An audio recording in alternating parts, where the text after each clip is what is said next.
What if I told you the best way to truly live your life to the fullest is to think about death more often? Sounds strange, right? Almost like bad advice from a very morbid friend. But stick with me. Today we're going to break down the ancient phrase, Memento Mori. And you'll see, it's not about depression, but about the most powerful tool for a vibrant and meaningful life. I promise, by the end of this video, you'll look at your time differently. So, let's start from the very beginning. Where did this phrase even come from? Imagine ancient Rome. A great general returns victorious. He's riding in his chariot, the crowd is cheering, everyone is throwing him flowers. Are your tomatoes already turning black? Do this and save your entire remaining harvest. But wait, isn't that incredibly depressing? To constantly dwell on the end?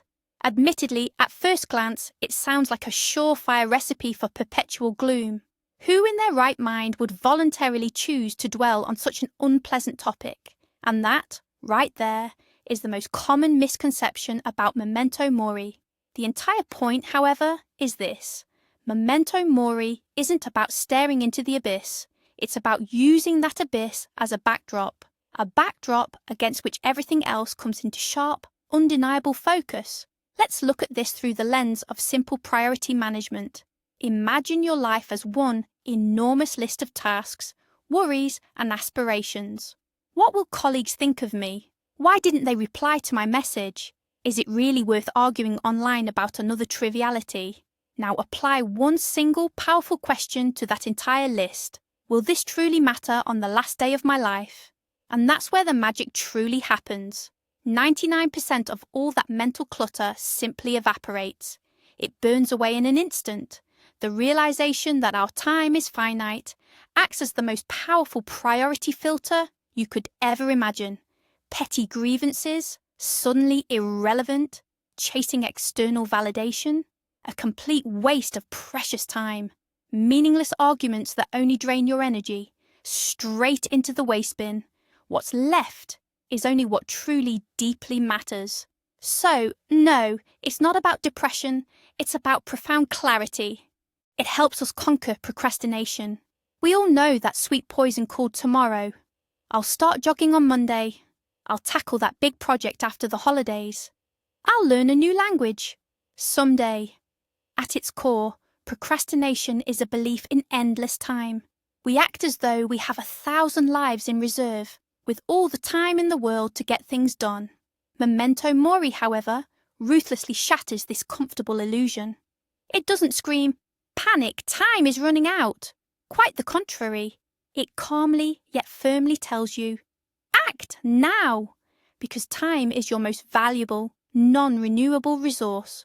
When you truly grasp that tomorrow isn't a guarantee, but just a probability, the value of today goes through the roof. The desire to put off something important until later suddenly seems absurd. It's like winning the lottery and saying, "I'll cash this ticket in later." This philosophy is the ultimate cure for the "someday I'll live" syndrome. It transforms that abstract someday into a very concrete and urgent now. But what about fear? It's often fear that paralyzes us the most. The fear of failure, the fear of looking foolish, the dread of public speaking, of asking for a raise, or even just approaching a stranger. In the moment, these fears loom large like insurmountable mountains. But Memento Mori is an incredibly powerful tool for perspective. It forces you to look at this mountain from a bird's eye view, from the perspective of your entire life. And from that height, you suddenly see it's not a mountain at all, but a tiny hillock, barely a bump on the landscape of your destiny. Ask yourself, what's scarier? 5 minutes of awkwardness now, or decades of regret later for never having dared? The awareness of our finitude doesn't eliminate fear completely. That wouldn't be entirely true. But it strips fear of its power over you. It shifts the focus. The fear of death transforms into the fear of not living life to the fullest. And this second fear is a much more powerful ally, one that pushes you forward instead of holding you back. What's more, it's a simple yet powerful way to practice gratitude. We live in a world where it's all too easy to take things for granted. Things like hot water on demand, a delicious meal. the ability to call a loved one whenever we want, even the simple fact that we woke up this morning. All these blessings can quickly become a familiar background, fading into the unnoticed. This is precisely where Memento Mori steps in as a powerful reset for our perception.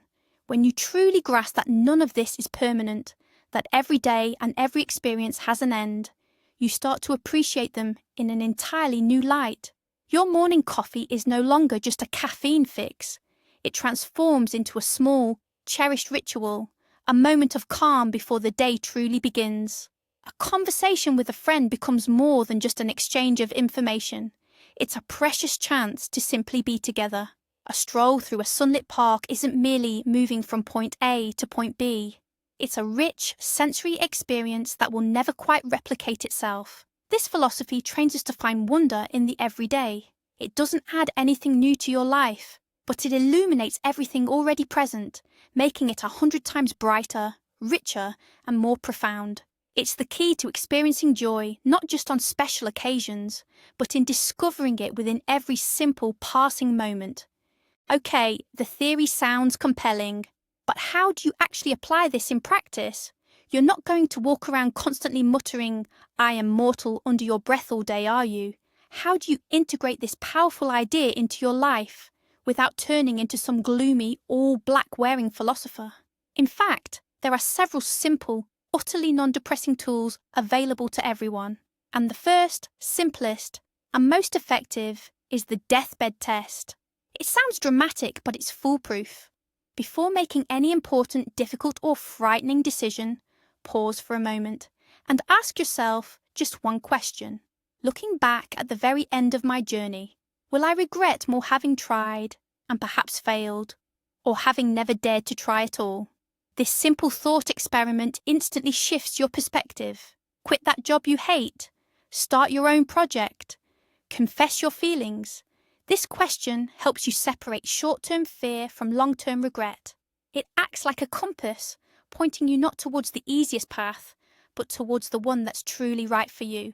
Another strategy is to use physical reminders. Our brains are wired to quickly adapt to new thoughts, often reverting to familiar patterns before we realize it. This is why even the most profound or important ideas need regular reinforcement. In ancient times, Stoic philosophers might have kept an actual human skull on their desks for this very purpose. A bit on the nose, admittedly. Fortunately, we can avoid such drastic measures today. Your physical reminder can be anything you choose. Perhaps a special coin engraved with Memento Mori in your pocket, which you absent-mindedly touch several times a day. A small bracelet on your wrist, or even a plain stone you picked up on a walk, imbued with this specific meaning. Alternatively, it could be something digital, a wallpaper on your computer desktop or phone lock screen featuring a quote from Marcus Aurelius, a daily calendar reminder. There are even specialized apps that display a countdown timer of your estimated lifespan. The primary goal of such an anchor isn't to instill fear, but rather to gently guide you back to that core idea. Time is finite. Live in the present. Another powerful technique involves journaling with the right prompts. It's not just about documenting events, it's a conversation with yourself. And by asking yourself the right questions, you can unlock incredibly valuable insights. Instead of simply recounting your day, try incorporating a simple weekly practice. Once a week, say on a Sunday evening, dedicate just 10 minutes to reflect and write down your answers to a few key questions. For example, if I knew I only had a year left to live, what would I start doing differently right now? What would I let go of? Or, what did I postpone today due to fear or laziness? Here's another powerful one. Did I live this day in a way that I would want to have lived my last day? This isn't about self-criticism or beating yourself up. It's an honest audit of your life. These questions help you calibrate your internal compass. They prevent you from drifting off course, getting stuck in the daily grind, and losing sight of what truly matters. It's a regular check-in with your true north, your core goals and values. And this idea is far from outdated. In fact, it's profoundly relevant today, perhaps even more crucial than it was in ancient Rome, given our world of hyperspeed, endless notifications, and digital noise. because getting distracted from what truly matters has never been easier. Think back to Steve Jobs' iconic 2005 Stanford commencement address. He already knew of his diagnosis and spoke with incredible candor. He said, and I quote, "Remembering that I'll be dead soon is the most important tool I've ever encountered to help me make the big choices in life. Because almost everything, all external expectations, all pride, all fear of embarrassment or failure, these things just fall away in the face of death, leaving only what is truly important." This is Memento Mori in action. Perfectly illustrated. Jobs didn't use this awareness of his own mortality to surrender. Quite the opposite. He used it as fuel for his creativity and determination.